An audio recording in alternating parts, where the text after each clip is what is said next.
Hello student, Sanskrit 7થમાં આપણે chapter 1 જ હજી કમ્પ્લીટ કર્યું છે કારણ કે સેમેસ્ટર 2ની ટેક્સ્ટ બુક લેટ આવી હતી. એટલે એ પછી ચેપ્ટર 1, 2, 3 અને 4 આપણે યુનિટ ટેસ્ટમાં 4 ચેપ્ટર લઈશું કારણ કે આપણે જોઈએ છીએ કે ચેપ્ટર પછી જે એક્સરસાઇઝ કહેવાય એટલી કાંઈ છે નહીં, બધામાં સિમ્પલ એક્સરસાઇઝ છે. એટલે આપણે એક્સરસાઇઝ પછી ચેપ્ટરને તમારા હમણાંથી જ એવી ટેવ પાડવાની છે કે જે બી ચેપ્ટર હું કરાવું છું એનું ટ્રાન્સલેટ તમારે લખી લેવાનું છે. એટલે એક્ઝામમાં હું ટ્રાન્સલેટ પણ પૂછીશ. જો કોઈ પણ શ્લોક છે તો શ્લોકનું ટ્રાન્સલેટ પણ પૂછીશ. પહેલાં જે મેં પ્રહેલિકા કરાવી છે એ ચાલો પ્રહેલિકા તમને સોલ્વ કરવાની હોય, એનો આન્સર લખવાનો હોય. પછી જે સેકન્ડ નંબરનું અત્યારે હું કરાવું છું વાર્તાલાપ, તો એમાંથી કદાચ હું અમુક લાઇનનું ટ્રાન્સલેટ, અમુક પેરેગ્રાફનું ટ્રાન્સલેટ પણ પૂછી શકું છું. બરાબર, અત્યારથી જ તમારે એ આદત પાડવાની છે ટ્રાન્સલેટ કઈ રીતે કરાય. ખાલી હું ચેપ્ટર કરાવી દઉં, તમે સમજી જાઓ, એ સંસ્કૃત નથી. બરાબર, એટલે એક્ઝામ માટે ટ્રાન્સલેટ તો આવડવું જ જોઈએ. એક્ઝામ માટે નહીં, ખાલી નહીં, પણ સંસ્કૃત શીખવા માટે. એટલે બરાબર ચેપ્ટર હું કરાવું છું એનું ટ્રાન્સલેટ સાથે સાથે તમારે લખતું જવાનું છે. બરાબર, તમારી પાસે ટેક્સ્ટ બુક ના હોય તો તમારે નોટબુકની અંદર બોલપેનથી જેમ હું બોલું છું એ રીતે લખતું જવાનું છે. ભાવેશ, નમસ્કાર. ભાવેશ અને ચેતના વચ્ચે જે વાતચીત થાય છે, હવે જે પહેલું જે છે ભાવેશ અને ચેતના વચ્ચે જે વાતચીત થાય છે એ વાતચીતમાં આપણને છે ને આપણી જે ખાવાની વસ્તુ હોય છે, રોટલી છે, શાક છે, દાળ છે, ભાત છે, બધી જ વસ્તુને ખરેખર સંસ્કૃતમાં શું કહેવાય એ શીખવાનું છે. જો ભાવેશ જે છે, ભાવેશ કહે છે નમસ્કાર. ભાવેશ આવે છે, નમસ્કાર કહે છે ચેતના. નમસ્કાર ભાવેશ, આગચ્છતુ. શું કહે છે કે ભાવેશ નમસ્કાર, આગચ્છતુ એટલે આવો. બરાબર, આપણા ઘરે કે કોઈ બી આવે તો આપણે એમ કહે ને આવો. શું કહે છે? આવો. સર્વ કુશલવા. સર્વ એટલે બધું, કુશલવા એટલે બરાબર, મજામાં, બધું બરાબર છે. આપણે પણ કોઈકને પૂછીએ ને કેમ છે, બધું બરાબર ને, એટલે એ રીતે એ પૂછે છે સર્વ કુશલવા. ભાવેશ સર્વ કુશલમ એટલે બધું બરાબર છે, બધા મજામાં છે એમ. ચેતના ઉપવિશતું જલ સ્વીકરતું એટલે બેસતું. જલ સ્વીકરતું, જલ સ્વીકરતું એટલે પાણી લે, પાણીનો સ્વીકાર કર. આપણે આપણી ઘરે આવે તો આપણે પહેલાં પાણી આપીએ ને, એ રીતે કહે છે જલ સ્વીકરતું, પાણી લો, આપણે એમ કહીએ ને.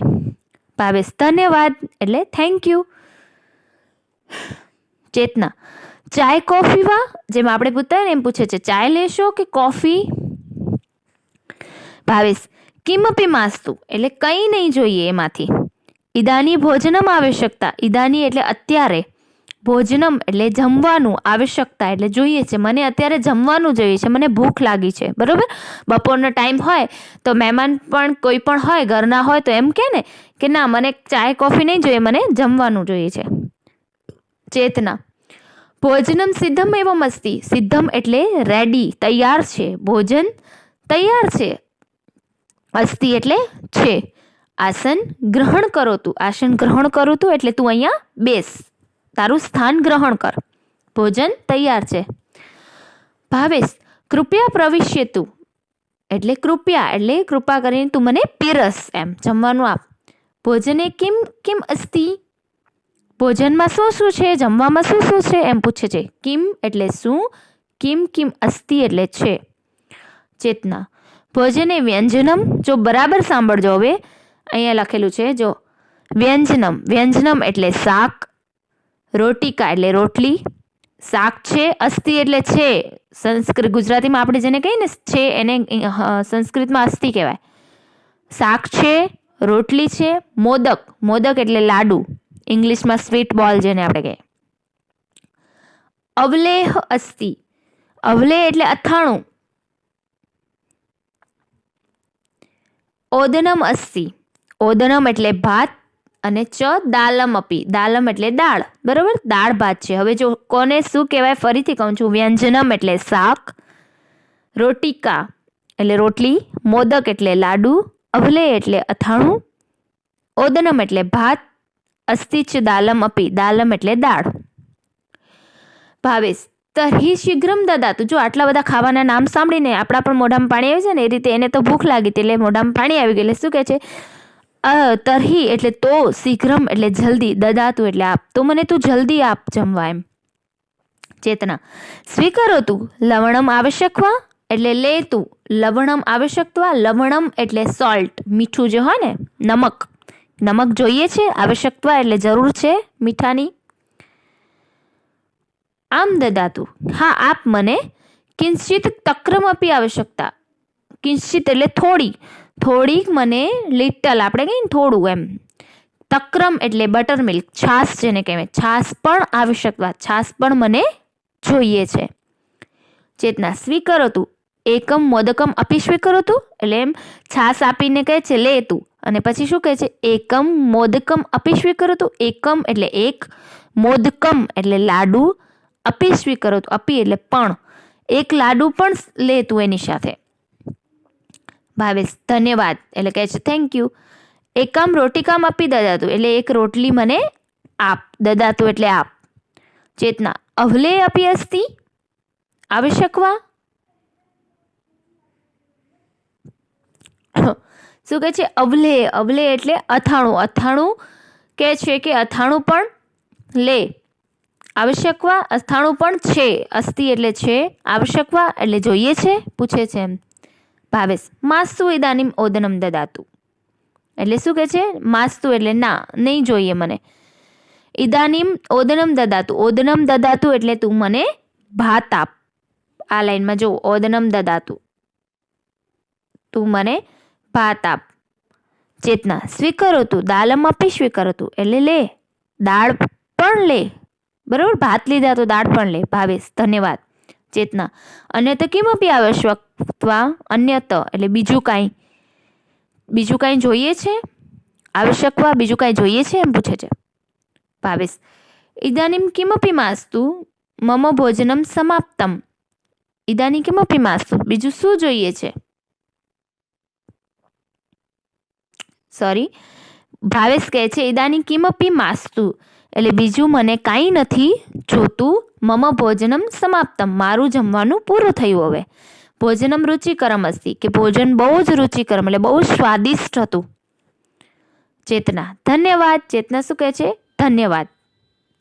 જો હવે આ ચેપ્ટરની અંદર ભાવેશ અને ચેતનાની વચ્ચે જે વાતચીત થાય છે એમાં આપણે મેઇન વસ્તુ એ જ શીખવાની છે કે કઈ રીતે વાતચીત કરાય, બરાબર. ઇન્ટ્રોડક્શન કઈ રીતે સંસ્કૃતમાં બોલાય, પછી જમવાની વસ્તુને કઈ રીતે સંસ્કૃતમાં બોલાય એ શીખવાનું છે આનામાંથી, બરાબર. વાર્તાલાપ એટલે બંને વચ્ચે જે વાત થાય છે, સંવાદ થાય છે એમ, કે સંસ્કૃતમાં કઈ રીતે કરાય એ ખાસ શીખવાનું છે. એનું ટ્રાન્સલેટ એક વખત નહીં 2 વખત વિડીયો જોશો તો એકદમ ટ્રાન્સલેટ સમજાઈ જશે, બરાબર. હવે આની એક્સરસાઇઝ મોકલવા જેવી છે જ નહીં, તમે પોતે જ જુઓ શું છે આનામાં. પહેલું જે છે ગ્લોસરી છે, બરાબર. હવે બીજું જે છે એની એક્સરસાઇઝમાં કે પહેલાં તમને એક એક્ઝામ્પલ આપેલું છે કે પેજ નંબર 4 ઉપર કે ભોજનમ સિદ્ધવમ એવમ અસ્તિ એટલે ભોજન તૈયાર છે. હવે અહીંયા બ્રેકેટમાં નામ છે ચિત્રમ, દાલમ, વ્યંજનમ, ચાયમ, ઓદનમ, તો એ બધામાં એમ જ લખવાનું કે ચિત્રમ સિદ્ધમ એવમ અસ્તિ, ખાલી ભોજનમની જગ્યાએ ચિત્રમ, દાલમ, વ્યંજનમ, ચાયમ, ઓદનમ એ રીતે, બરાબર. હવે કિંચિતમ સેકન્ડ નંબરનું જે છે કિંચિતમ, જો અહીંયા લખેલું છે કિંચિતમ તક્રમ આવશ્યકત્વા, ફરીથી કહું છું અહીંયા ભોજનમ લખેલું છે, સિદ્ધમ અવસ્તિ, ભોજનમની જગ્યાએ ચિત્રમ, દાલમ, વ્યંજમ, ચાયમ અને ઓદનમ એ શબ્દો લખીને સેન્ટેન્સ પૂરું કરવાનું. હવે કિંચિતમ તક્રમ આવશ્યકતા, કિંચિતમ તક્રમ, તક્રમ એટલે છાશ જોઈએ છે, કિંચિત એટલે થોડી. હવે એની જગ્યાએ અહીંયા શું છે દુગ્ધમ, જલમ, પાયસમ, વ્યંજનમ એટલે મને થોડી છાશ જોઈએ છે, કાં તો પછી એમ કે કિંચિતમ દુગ્ધમ આવશ્યકતા, કિંચિતમ જલમ આવશ્યકતા, કિંચિતમ પાપસમ આવશ્યકતા, કિંચિતમ વ્યંજનમ આવશ્યકતા, એ રીતે બધી જ વસ્તુનું નામ છે, બરાબર છે. હવે પેજ નંબર 5 ઉપર તમે જુઓ તો તમારે filling the gaps with appropriate statement response in the following dialogue એટલે માતા જે છે, માતા અને પુત્રી વચ્ચેની જે વાત છે એ સેમ આનામાં જેમ આપેલી છે એ રીતે જ છે, એ તમારે ડાયલોગ આનામાંથી પૂરા કરવાના છે એક્ઝામ્પલ લઈને, બરાબર. એમ છતાં હું તમને આ એક્સરસાઇઝ લખીને મોકલી દઈશ, પણ આમ કાંઈ છે નહીં આ એક્સરસાઇઝમાં, પણ એક્ઝામમાં તમને આ ચેપ્ટરમાંથી ગ્લોસરી કરવાની, એ સાથે સાથે તમને આનું ટ્રાન્સલેટ પણ રેડી રાખવાનું છે, બરાબર? એ સિવાય કોઈને કંઈ ડાઉટ હોય તો પૂછી શકો છો. Thank you.